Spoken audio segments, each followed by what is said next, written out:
Bonjour, je m'appelle Aurélie Atou, je suis étudiante à l'International Academy of Osteopathy.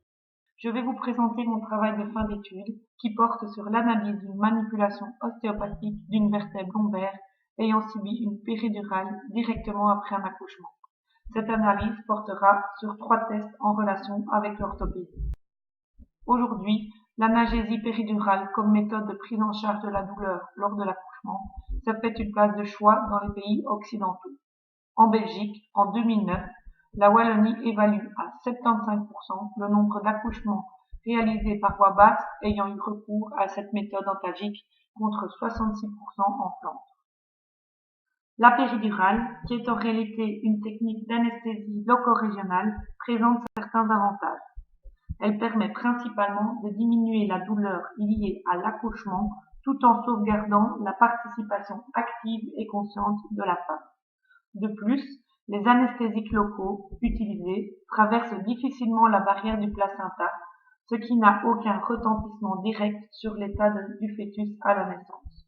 Cependant, d'un point de vue ostéopathique, elle présente aussi certains inconvénients.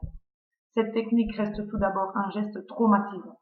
La pénétration de l'aiguille au travers des tissus tels que la peau, le ligament jaune et les membranes peut être à l'origine de troubles fonctionnels divers. D'autre part, par cet acte invasif, des douleurs résiduelles lombaires, là où a été effectuée la péridurale, pourraient persister chez la femme qui a accouché.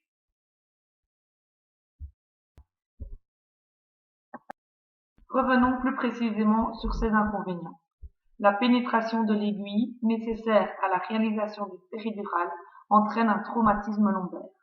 En effet, ce passage de l'aiguille peut provoquer un léger saignement des structures traversées, entraînant un œdème probable avec déclenchement d'un processus inflammatoire, aboutissant à la formation d'un tissu cicatriciel. Ce tissu cicatriciel sera à l'origine d'adhérence tissulaire. D'autre part, l'introduction de l'aiguille, de par sa taille, crée un stress au niveau des tissus traversés, ainsi qu'un spasme local, engendrant une hypertonie asymétrique des paravertébraux, se traduisant par un positionnement adaptatif de la vertèbre. Face à ces constatations, et sur base d'un des grands principes de l'ostéopathie prônant l'interactivité entre la structure et la fonction, on peut penser que l'acte invasif de la péridurale en zone lombaire entraînerait une altération des structures du rachis avec, pour conséquence, une moins bonne capacité à réaliser correctement ses fonctions, dont une de ses principales au niveau lombaire est la mobilité. De plus, les précurseurs de l'ostéopathie expliquent également que si une petite anomalie limite la quantité du mouvement normal d'une articulation, il y aura toujours apparition d'autres problèmes physiologiques locaux ou périphériques. En conséquence, il faut obligatoirement prendre en compte que la restriction de mobilité lombaire causée par la péridurale entraînerait d'autres problèmes physiologiques locaux ou périphériques.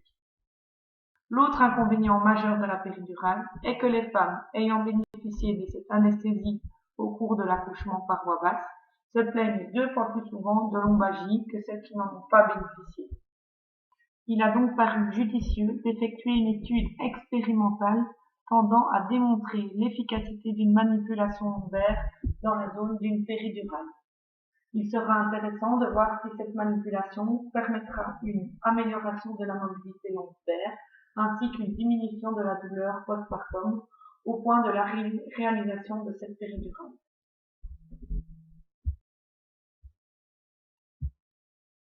Pour ce faire, nous avons fait appel à un échantillon de 30 femmes qui ont accouché au sein de la clinique Notre-Dame-de-Grâce à Gosselies.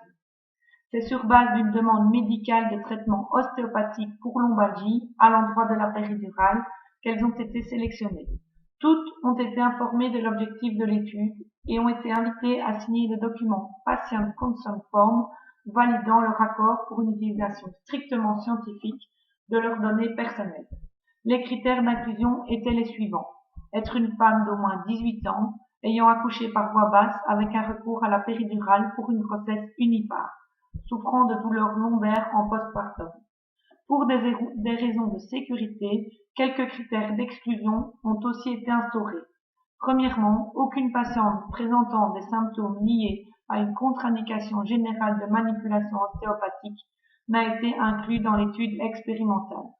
Ensuite, les patientes n'étaient pas non plus intégrées à l'étude si elles présentaient les symptômes suivants: des céphalées, photosensibilité, nausées, de la fièvre, des antécédents de pathologie du rachis. Cette mise en évidence de problèmes a été objectivée par différents tests de provocation étudiés au sein de l'International Academy of Osteopathy. Une fois l'échantillonnage déterminé, 3 tests orthopédiques ont été retenus pour évaluer l'efficacité de la manipulation lombaire. Le premier test, l'échelle numérique de la douleur, permettant l'évaluation de la douleur de la patiente. La patiente devait préciser l'intensité de la douleur perçue sur une échelle allant de 0 à 10, 0 étant l'indicateur d'une absence de douleur et 10 l'indicateur de la douleur maximale imaginable. Le second test utilisé a été le test distance doigt-sol, évaluant la mobilité du rachis en général. Il a été demandé aux patients d'effectuer une flexion antérieure maximale de la colonne vertébrale, tout en maintenant des genoux tendus, afin d'éviter toute compensation qui aurait pu perturber la prise des mesures. Dans cette position, à l'aide d'un mètre ruban, la distance entre l'extrémité des doigts et du sol a été mesurée. Le troisième test et dernier a été celui de Schobert, évaluant ici plus spécifiquement la mobilité de la colonne lombaire par la mesure, au moyen d'un mètre ruban, de l'écartement de 2 repères situés de part et d'autre de la colonne lombaire lors d'une nouvelle flexion maximale antérieure du tronc réalisée par la patiente. Le déroulement du test et des prises de mesure s'est organisé en 3 temps. Lors du premier temps, il y eut un premier contact avec la patiente, la description du projet et réponse à ses questions. Après accord avec cette dernière quant à sa participation et vérification des critères d'inclusion et d'exclusion, les prises de mesure des 3 tests orthopédiques ont été une première fois effectuées. Une fois cette première prise de mesure réalisée, la manipulation ostéopathique correctrice était réalisée. Dans un deuxième temps, les 3 tests orthopédiques précédemment réalisés ont été effectués une nouvelle fois, juste après la manipulation. Dans le troisième temps, 2 jours après les dernières prises de mesure et la manipulation, les 3 tests orthopédiques ont été une dernière fois exécutés. La manipulation ostéopathique réalisée au niveau lombaire à l'endroit de la péridurale est une technique visant à réharmoniser le mouvement limité d'une vertèbre. Cette technique, utilisée dans cette étude, est celle qui est enseignée aux élèves de l'International Academy of Osteopathy durant leur cursus et elle se réalise en 2 phases.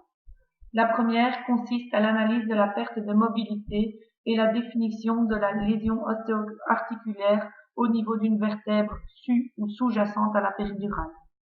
Pour rappel, il devait impérativement s'agir d'un blocage clair à ce niveau pour participer à cette étude. La seconde phase est la correction proprement dite, en lombarole, par un thrust correctif en body drop dans le sens d'une amélioration de mobilité de la vertèbre lombaire bloquée. Une fois l'ensemble des mesures sur l'échantillon récolté, une analyse statistique des résultats obtenus s'est effectuée au moyen de la méthode T de Student pour échantillon apparié. Ce test compare les sujets avec eux-mêmes.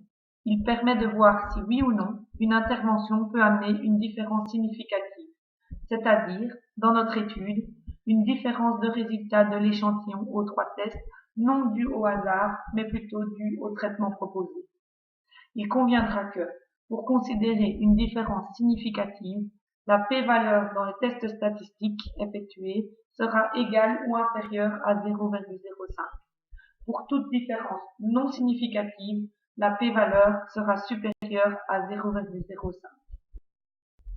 Avec les résultats obtenus, des graphiques ont dans un premier temps été réalisés, permettant ainsi de mieux visualiser l'effet d'une manipulation ostéopathique sur les résultats de l'échantillon aux 3 tests effectués à 3 moments différents.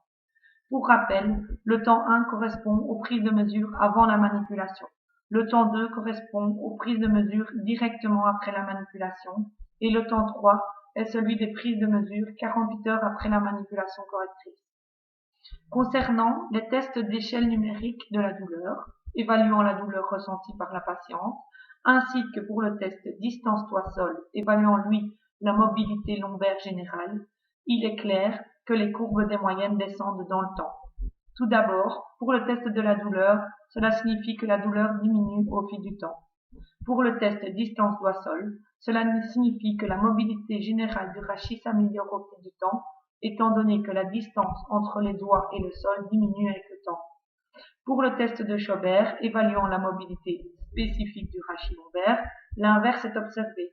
La courbe des moyennes de l'échantillon évolue positivement dans le temps. Cela signifie que la mobilité lombaire est améliorée au fil du temps, étant donné que l'espace entre les deux repères situés de part et d'autre de la colonne lombaire, pour le test, s'agrandit en flexion maximale au cours du temps. Au niveau de l'analyse statistique, il apparaît judicieux de comparer pour chaque test, tout d'abord, les résultats obtenus entre le temps 1 et le temps 2, avant la manipulation et directement après la manipulation. On détermine ici plus spécifiquement l'effet réel de la manipulation.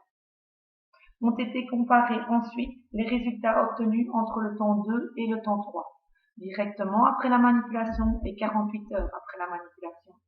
On détermine ici plus spécifiquement l'effet réel du temps après une manipulation. Enfin, ont été comparés les résultats obtenus entre le temps 1 et le temps 3, avant la manipulation et 48 heures après la manipulation.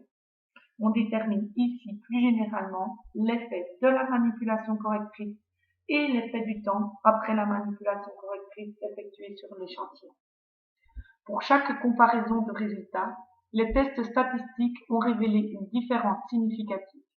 En conséquence, il peut être judicieux de penser que l'amélioration des résultats n'est donc pas due seulement au hasard, mais surtout grâce à l'effet de la manipulation et du temps qui l'a suivi.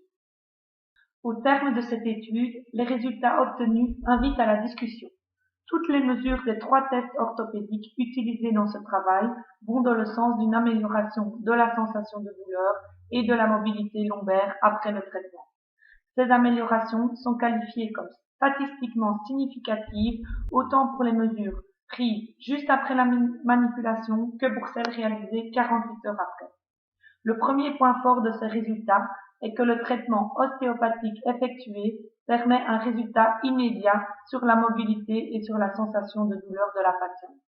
Ensuite, selon les résultats, on remarque que cette amélioration de mobilité et cette diminution de sensation de douleur continuent en post-traitement. Ce phénomène pourrait être expliqué par la théorie d'autocorrection du corps reprise dans la définition de l'ostéopathie, expliquant qu'en traitant les pertes de mobilité, l'ostéopathe parvient à stimuler les facultés d'autoguérison que le corps humain possède. Un troisième point positif est que la mobilité lombaire est grandement améliorée par le traitement. En effet, ceci est d'une importance non négligeable, car, de cette façon, le risque d'apparition d'autres problèmes physiologiques liés à une limitation de quantité normale de mouvement d'une articulation peut être fortement écarté. Cependant, pour amener plus de valeur à nos observations concernant l'efficacité de cette manipulation ostéopathique, il serait intéressant de comparer les mesures réalisées avec un échantillon plus grand. Il serait aussi judicieux d'observer l'évolution des résultats sur un groupe contrôle n'ayant pas reçu ce traitement. Dans le même sens, une étude longitudinale encore plus longue dans le temps permettrait certainement d'obtenir des informations quant à la persistance des effets obtenus grâce au traitement proposé. Enfin, et au vu des nombreux avantages, il serait intéressant de se pencher sur l'efficacité de cette manipulation auprès de personnes ayant eu recours à une péridurale pour d'autres types d'interventions chirurgicales, étant donné que cette méthode anesthésiante est aujourd'hui fréquemment utilisée dans le secteur médical. L'objectif de cette recherche était de déterminer l'efficacité d'une manipulation ostéopathique concernant une perte de mobilité de la colonne lombaire et une sensation de douleur liée à une péridurale effectuée pour un accouchement par voie naturelle.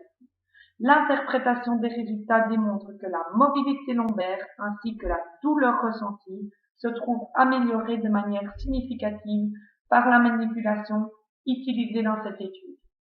Il serait dès lors judicieux d'en tenir compte et de faire éventuellement appel à cette technique dans les services de maternité pour, d'une part, soulager la patiente douloureuse au niveau de sa péridurale en postpartum immédiat et, pour d'autre part, éviter l'apparition d'autres problèmes physiologiques liés à une limitation de mobilité de la colonne lombaire. Je vous remercie pour votre attention.